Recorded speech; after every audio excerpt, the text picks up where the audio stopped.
What's up, sports guys? Hey fans, welcome to another episode of J&J Sports Talk podcast. How's it going? It's going good. How are you? I'm hanging in there. Doing Amen. good. Doing good. Amen. A couple things for this week's podcast. I heard something. Well, my wife sent me something that kind of caught my attention, so I want to do a little bit of sports news to get in before we get into the nitty gritty. Kick it over to the news desk. So Arkansas, I heard Arkansas and Tennessee is thinking about suing Nico and his younger brother Madden. Yeah, I saw that on a couple of other podcasts, and yeah, they're since Nico's brother is going to Arkansas, but he was slated to go to UCLA. Yeah. Boy, there seems like a pattern here in the Yamalieva family. So I forgot what I was gonna say. So they're suing. They're thinking about suing them because they broke their NIL contract. Yes, According not really. Well, because Madden Amalieva is said that he was going to leave at the end of the semester, and so I'm thinking, I wonder if he's going to go to UCLA with Nico. Yeah, that would be a dumb move. Yeah, so Not that family's not already made several dumb moves. Well, I watched so I watched this podcast last night, and it was Tate he does a lot of sportscasts, especially around the Vols network, and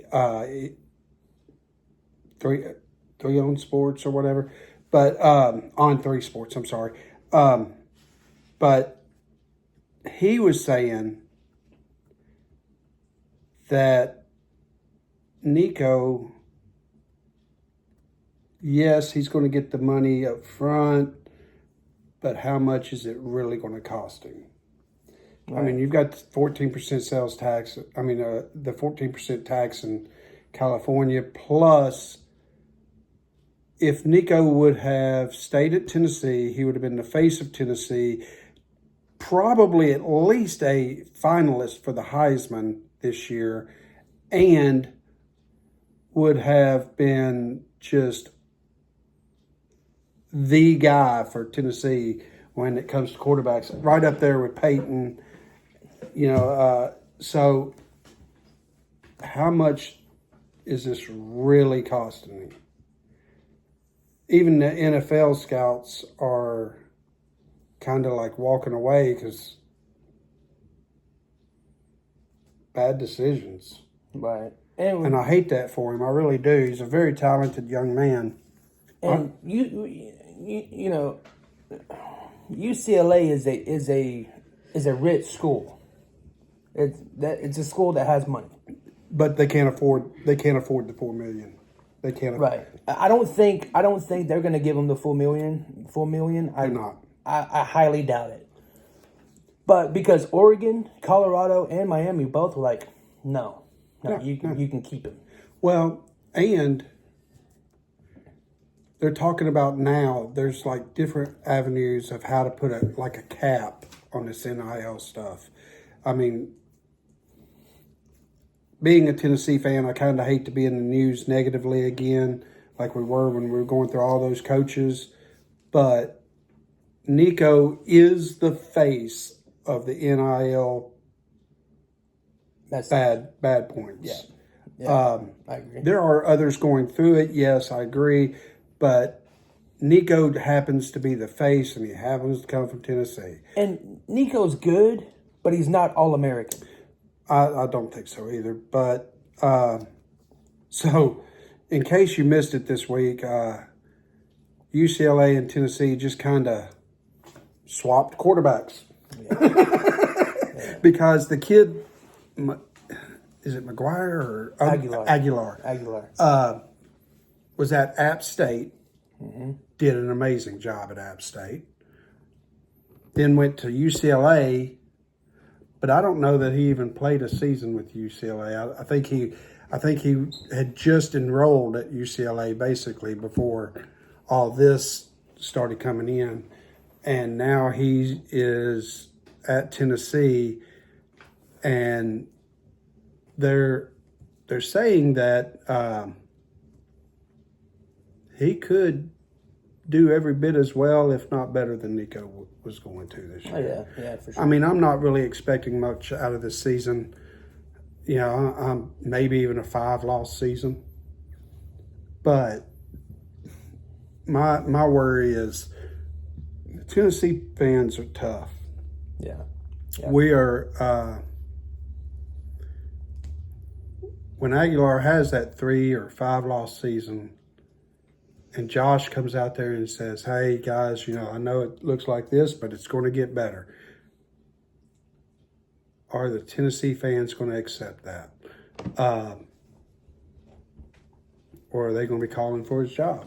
That's just Tennessee fans. Well, I think if Coach Heupel goes out there and he, you know, the quarterback coaches work with Aguilar, the team works, you know, get them all on the same page, and because if Tennessee can, because I know Tennessee, and every Tennessee fan knows this, Tennessee, and you said it before, Tennessee builds their team around their quarterback.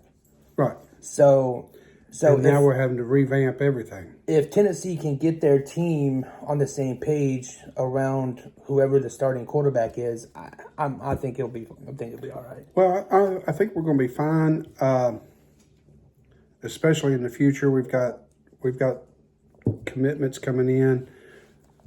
We just got a couple of wide receiver commitments, so we're going to do okay. I mean, all the different locker rooms are buzzing with good news right now, you know. So I think we'll do fine. But yeah, I mean, just keep that defense.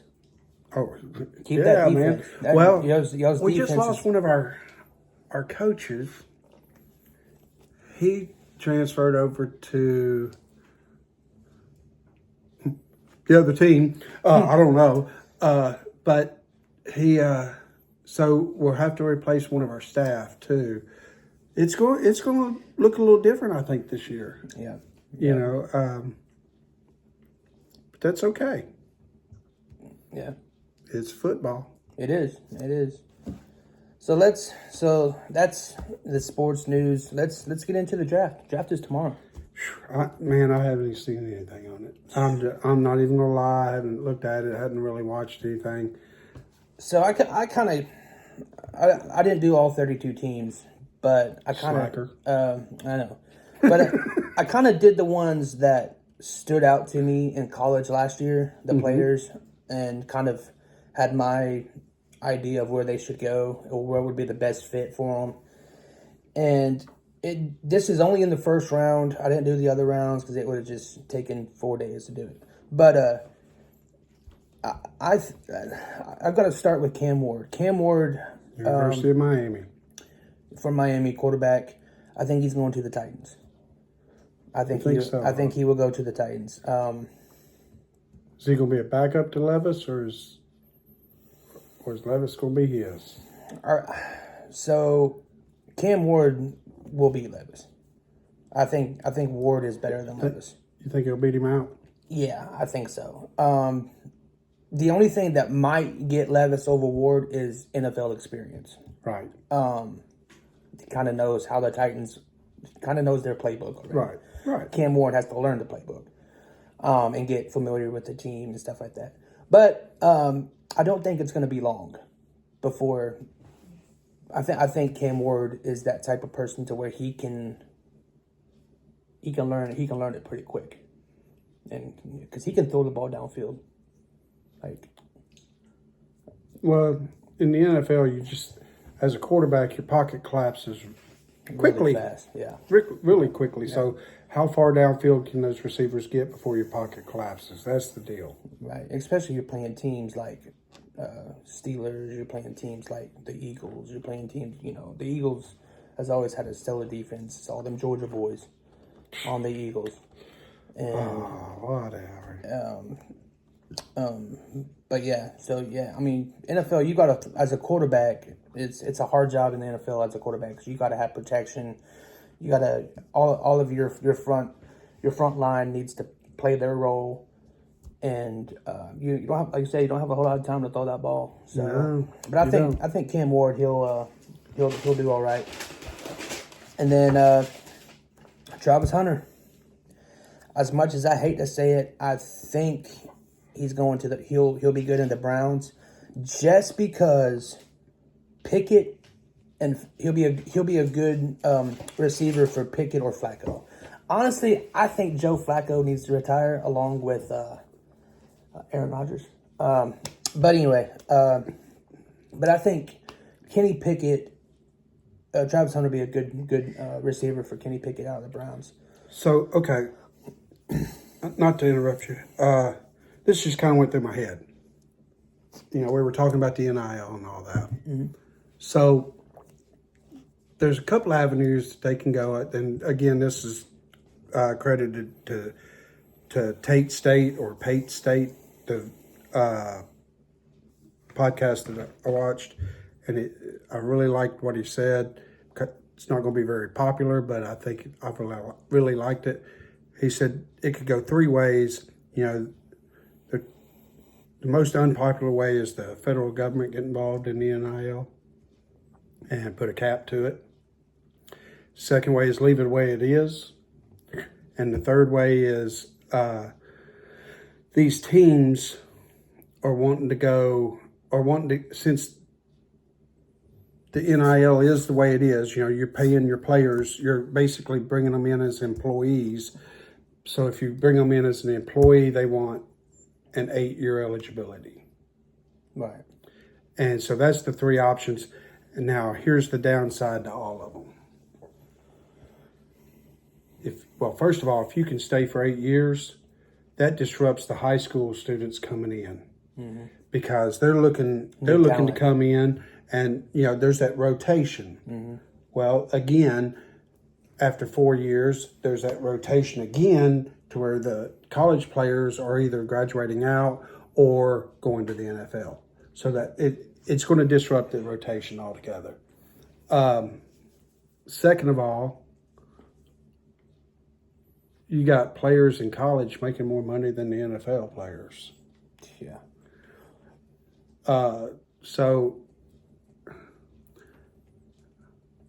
But something has to be done. I'm personally in favor of the most unpopular, which is the government getting involved and saying, look, y'all are being stupid. Boom, here's the cap that a college can pay. I'm sorry. Yeah. Well, see, so that just ran through my head. I'm sorry. While we I know. Talking. We'll talk about that in a little bit. I don't think, honestly, in my opinion, the government needs to get involved. I definitely don't think the NIL needs to stay the way it is. Think it needs to go to 8-year eligibility? I don't think it needs to go 8 years, but at least 6, because you got players coming in from these smaller colleges that are transferring to further their education into a university. They're not trying to further their education. Or they're trying to further their sports career. Or yeah, I mean even that, even so, they're coming from these smaller colleges into a university to further their sports career or further their education or whatever it may be. So I mean, I think that 6 years would be the top. I'd be okay with that. I just don't like that. I think it disrupts the rotation too much. I mean, that's your opinion. So what? so then what's next? We're paying high school players? No, absolutely not. That'll. No. Where do we draw the line? That's the real question: is where do you draw the line? Anyway, so let's sorry guys, I just went off on a rant there.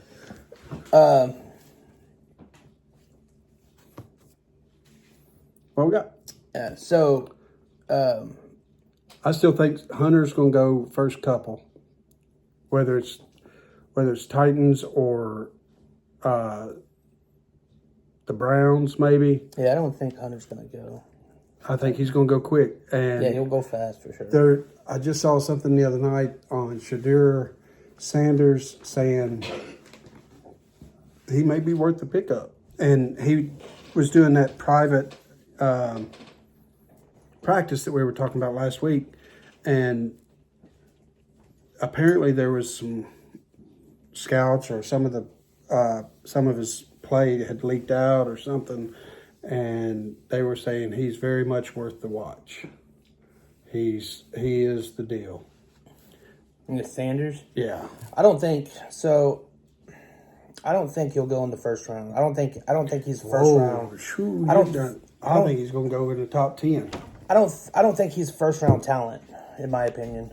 And that's just because, I mean, he had Travis Hunter. That's all he had. He had Travis Hunter for the That ain't a bad thing to have. Well, Travis Hunter made him look good. Well, Travis Hunter make a lot of people look good. Yeah. So, but yeah, no, I don't think Shadur Sanders will go in the first round. So you got Aaron Rodgers going to Pittsburgh? So the Steelers are looking at Aaron Rodgers and hard. And I mean, Agree or disagree? Honestly, he just needs to go ahead and retire because While he's still got some health and while he's Right. still not, I just don't think he's in his prime anymore. He's he's on the backside. He's in the sunset years. right. And personally, I think if Pittsburgh even picks him up, he's probably got 1, maybe 2 years. But Now, granted, Pittsburgh does have a better offensive line than the Jets had. So he might have Yeah. a little bit more protection. He just didn't have any protection in the Jets. But no, he did. I had a horrible. But He was picking himself up a lot. the Steelers has a little bit better offensive line, and they have George Pickens. I mean, George. I mean, you can't deny George Pickens is a heck of a receiver. And if he can just throw the ball to George Pickens, then I mean, Well, Aaron's good enough. He can throw the ball anywhere he needs to throw it. yeah. But what else we got? So I've got Abdul Carter, the offensive linebacker from Penn State, going to the Giants. Okay. I got it. I think, not offensive linebacker. God, I said offensive linebacker going to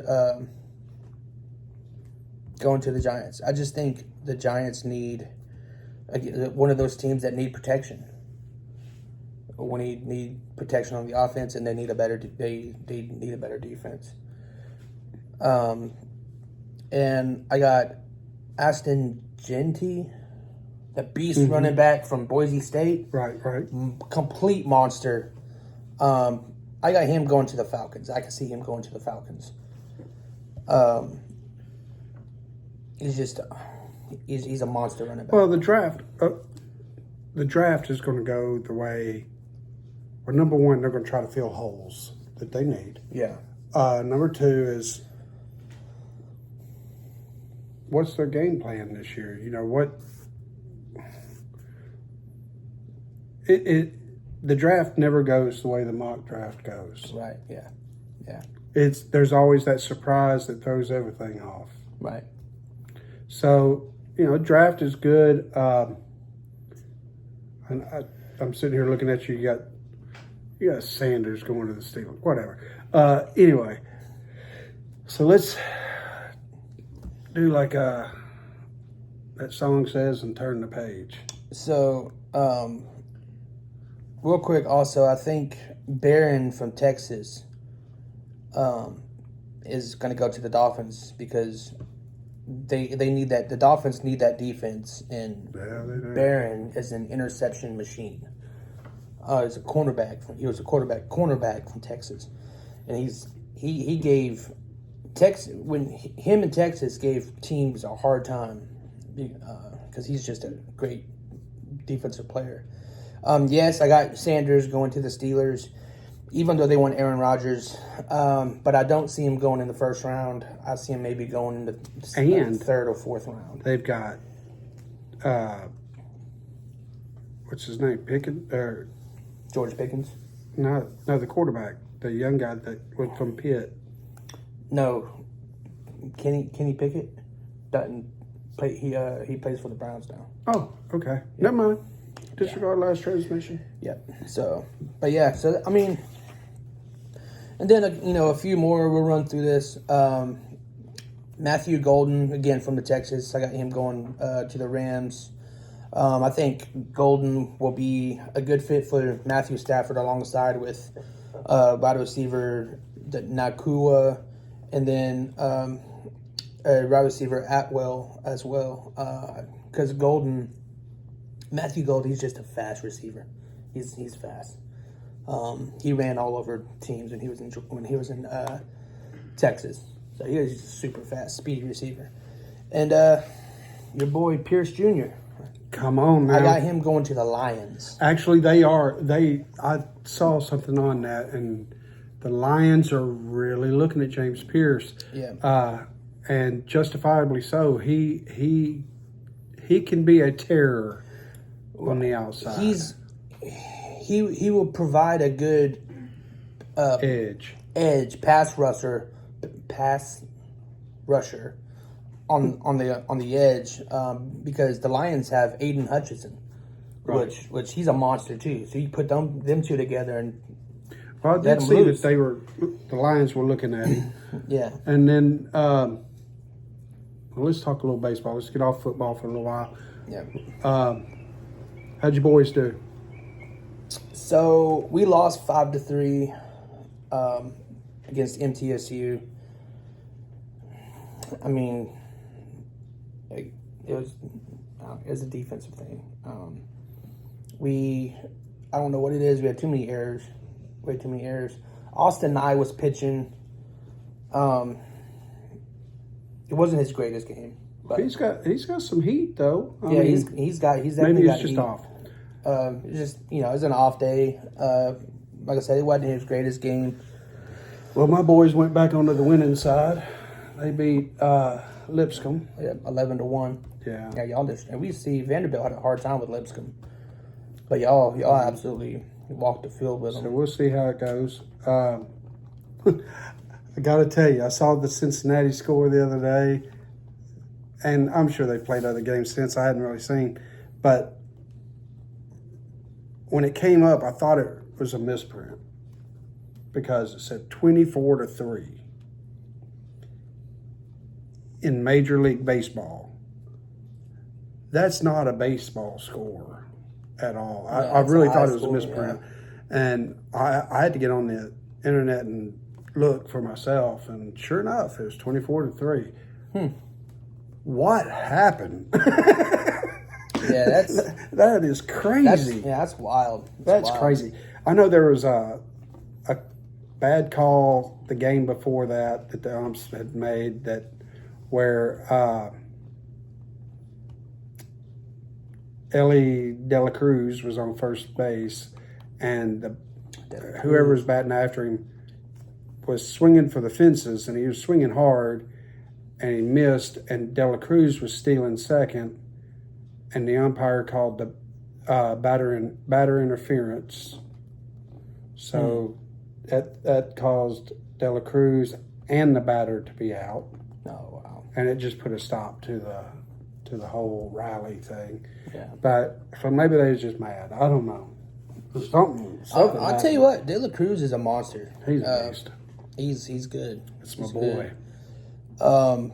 Wasn't a fan of him when he first came out, but I like him. Do y'all still have Joey Votto, or did he retire? I don't think we got Votto anymore.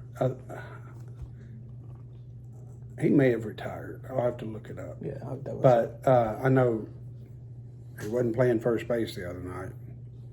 yeah. It wasn't him. So I know. Vanderbilt has Ole Miss coming up next game. So, well, which, I mean, Ole Miss is kind of a hit or miss. oh yeah, they're either a highly on fire team or a highly Yeah. horrible team. So, But I've got what else we got? Let me see. I watched the Dodgers and the Cubs game, and the Dodgers were doing so good until the last few innings, and the Cubs caught up. And I was like, "Oh man, the Cubs are going to come back. Cubs are coming back." And the 10th inning, Ian Happ hits that walk-off RBI single and won the game 11-10. I was like, what just happened? I was like, golly. I was like, the Cubs are real this year. Like they've got they've got talent for sure, and they find out how to win some ball games. So I'm impressed. What happened in F1 this week? I saw the last of that race. That was interesting. So, go ahead. Well, it was in Saudi Arabia, which has the most turns of any of the F1 tracks. And man, when I tell you there couldn't have been a quarter of an inch between those tires and that wall on most of those curves from every driver. I was impressed, to say the least. And they're taking these curves at at least 90 miles an hour. Right. And then when they were interviewing them, your mom and I were sitting there watching the TV, and she said, "Oh my gosh, look how young they are." Mm-hmm. I'm like, yeah, F1 drivers are usually pretty young. Oh yeah. They're babies. fresh out of the F1 Academy. They normally don't get a seat right after the F1 Academy, but So Piastri won it though. Piastri won it. Leclerc came in third, and then I think Max came in second. But Verstappen. Yeah. I'll tell you what, McLaren. They said at the beginning of this racing season that McLaren was going to take it to Red Bull, and they have. Right now, it's the McLaren car. Right now is absolutely insane. It's super fast. It's fast off the turns. The turns. It's just an all out. Since they won the Constructors' Championship last year, they got all this money to build this car, and it shows. I think they're going to take it this year. Okay. So well, I'll continue to watch races. I don't know that much about it, so I can't really comment a whole lot. But like I said, I was impressed with those turns and stuff. And in basketball stuff, in the basketball world, I saw that the Celtics came back and won a game. The Lakers came back. Luka had like 31 points or so, over 30 points. Of course. Yeah, I saw the Lakers came back. Of course, I say it right. I won't say what I think. LeBron had a big game. But Luka and LeBron's just a duo that. Well, Luka's a beast. I really like Luka. Yeah. He's involved in a lot of fights, but I like Luka. Yeah. Yeah. But anyway, I did see that, and so one. Going back to baseball, I think it's funny how ever since Vanderbilt swept Florida, the Gators in baseball, the Gators are actually doing really good. Oh yeah, the Gators are a real deal. They're coming back, and I don't know what happened, but they're coming back and they're beating teams. So okay, I'm down for that. But at least we beat Florida, so it's okay. They can come back, whatever. But yeah, so I was impressed. I was seeing their scores. I haven't really watched the games, but I kept seeing their scores and they kept winning. So I was like, good for them. Okay. All right. But that's all we got for today. Hope y'all are having a good day. Hit those buttons. Like, subscribe, and then join us again for next week. All right, fans, y'all be blessed. Vandy life.